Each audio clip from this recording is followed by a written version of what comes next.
All right, guys, welcome to this talk on Twelfth Night. We're going to introduce the basic plot of the story and then talk about the different characters in Twelfth Night and their role.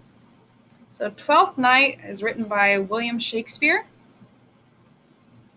Some facts that you'll want to know about this play. It actually has a second name, which is What You Will. The more common name is Twelfth Night. It was written in between 1600 and 1602 by Shakespeare. And it is a comedic play. Remember from our last video that the comedic plays by Shakespeare do not have names in them. So unlike Romeo and Juliet or Macbeth or Othello, there is no name in the title of this play, and so it is a comedy. This play takes place in the mythical land of Illyria, and although Illyria is a real factual place, which would be today the present coast of Albania, the kingdom, the whole setting of Illyria is not actually a real one in Twelfth Night. So in this play, you'll see that there is a major conflict. This page will center on our three main characters. So Viola, who is in love with Orsino, who is in love with Olivia, who is in love with Viola's male disguise, Cesario. They are in a love triangle. So this is complicated by the fact that neither Orsino nor Olivia knows that Viola is really a woman. So look down at the visual here on the page, and you'll actually see that Viola, who has disguised herself as a male and named herself Cesario, is in love with the Duke Orsino. The Duke Orsino, however, has affections for Lady Olivia, and Lady Olivia thinks that she has a crush on Cesario, which is actually just Viola dressed up as Cesario. Hopefully that's not too confusing. We're going to talk about it a lot, though, so you'll get the hang of it. Don't worry. All right, and then we have our themes and motifs of the story. Themes are the ideas taught by the plot of the play. So what you see from this play is that love is a cause of suffering.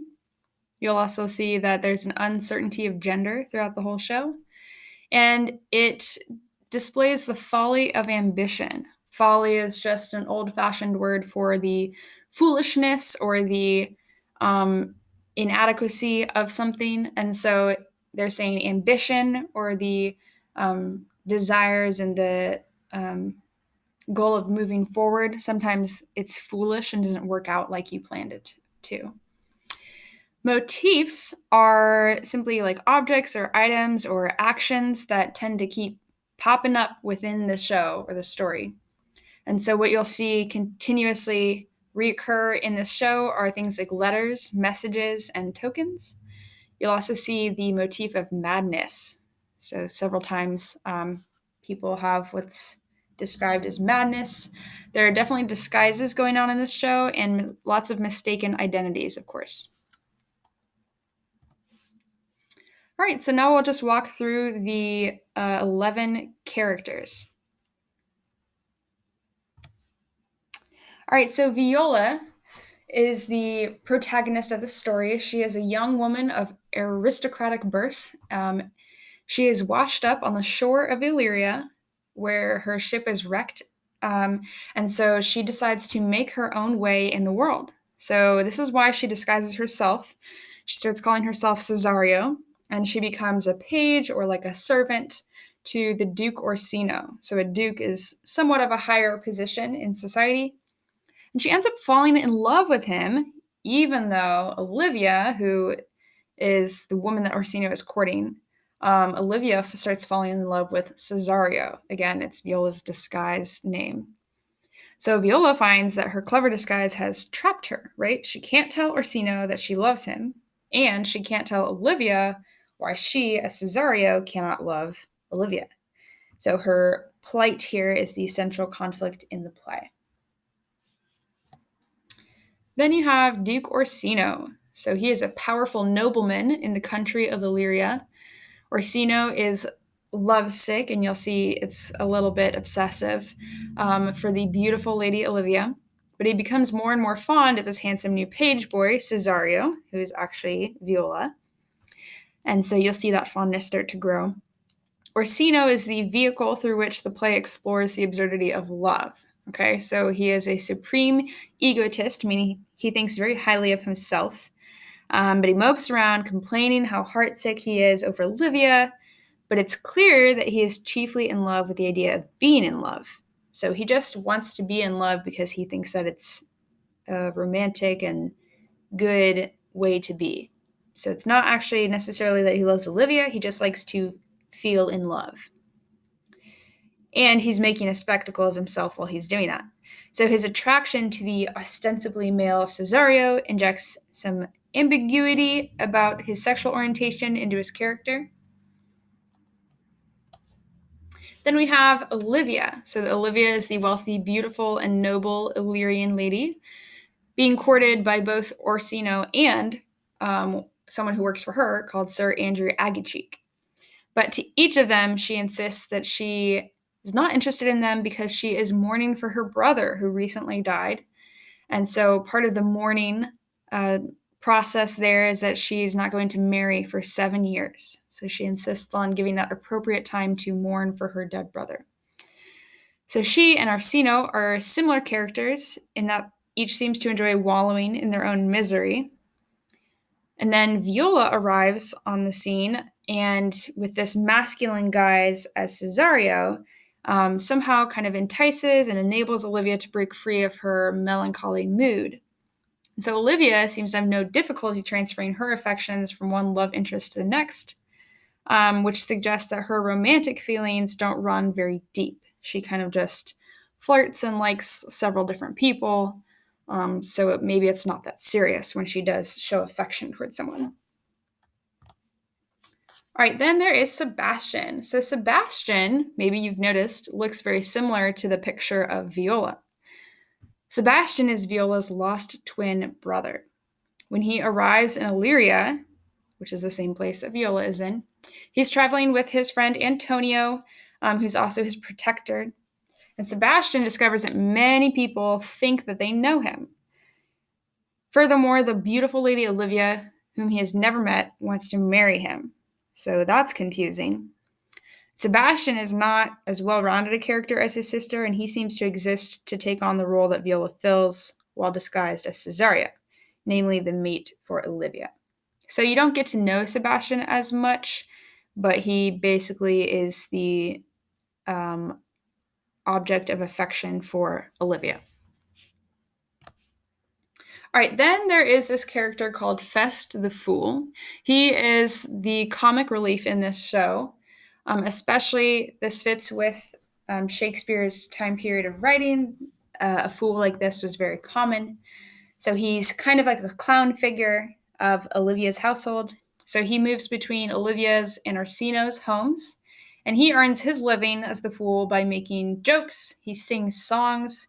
He's usually pretty witty, and he tries to offer good advice, but it's often at the expense of maybe some foolishness or wit. And so, in spite of being a professional fool, Fest actually seems to be one of the wisest characters in the play. Very interesting twist there. All right, someone else who is on Olivia's turf is Sir Toby Belch. This is Olivia's uncle. So Olivia lets Sir Toby Belch live with her, but she doesn't really approve of his kind of rowdy behavior, his practical jokes. He's a heavy drinker, and he goes out like late at night and does like some mischief and causes some trouble here and there, and especially when he's with his friends. So Sir Toby also earns the ire of Malvolio. Sir Toby has an ally and eventually a mate in Olivia's sharp-witted and waiting gentlewoman Maria. So Maria works for Olivia, and Sir Toby and Maria kind of hit it off together. And so together they bring about the triumph of chaos, which Sir Toby embodies, and they also bring about the ruin of the controlling and self-righteous Malvolio. Maria here is Olivia's clever and daring young waiting gentlewoman. So again, kind of like a maid or a servant for her. Maria is remarkably similar to the antagonist Malvolio, who has these hopes and dreams of rising in the world through marriage. But Maria succeeds where Malvolio has failed. And so maybe she, is a woman, but she might be more in tune than Malvolio with the topsy-turvy spirit of the whole play. So she's very mischievous. All right, then you have Sir Andrew Aguecheek. He is a friend of Sir Toby's. So again, kind of in Olivia's turf. So Sir Andrew Aguecheek attempts to court Olivia. He tries to get her attention, but he doesn't really stand a chance. So he overassumes how much promise there is in that relationship. He thinks that he's really witty, brave, young, good at languages and dancing, but in the end, everyone actually kind of thinks he's an idiot. That's sad. All right, then you see Malvolio. So this guy, he is the steward or the head servant in the household of Lady Olivia. Malvolio is very efficient, but also extremely proud. He thinks he is the best of the best, and so that makes him self-righteous. He likes to judge other people for their weaknesses. He thinks that drinking and singing and fun are kind of beneath him. And so he's got this priggish and haughty attitude, which is basically what makes no one like him. So especially Sir Toby and Sir Andrew and Maria, they start to think about playing a trick on him and making him believe that Olivia is in love with him. And in his fantasies about marrying Olivia, he actually reveals his powerful ambition to rise above his social class. So in a way, he wants to use a marriage to move upwards in society. All right, then we have Antonio. Antonio is the man who has rescued Sebastian after the shipwreck. Antonio has become very fond of Sebastian, caring for him and accompanying him to Illyria and making sure he's got money, all because of a love that's so strong, it seemed to be maybe slightly romantic in nature. Antonio's attraction to Sebastian, however, never bears fruit. You don't really see anything happen with it in the play. And so, despite the ambiguous and shifting gender roles in the play, Twelfth Night remains a romantic comedy in which all of the characters are destined for marriage. And so, in this play, at least, you don't see two men acting on their attraction to each other. All right, and I would play this video, but it doesn't currently work. So that is the end of our presentation. We've made it through all the characters, and so now I'd like you to tune back into the agenda and focus on our next activity.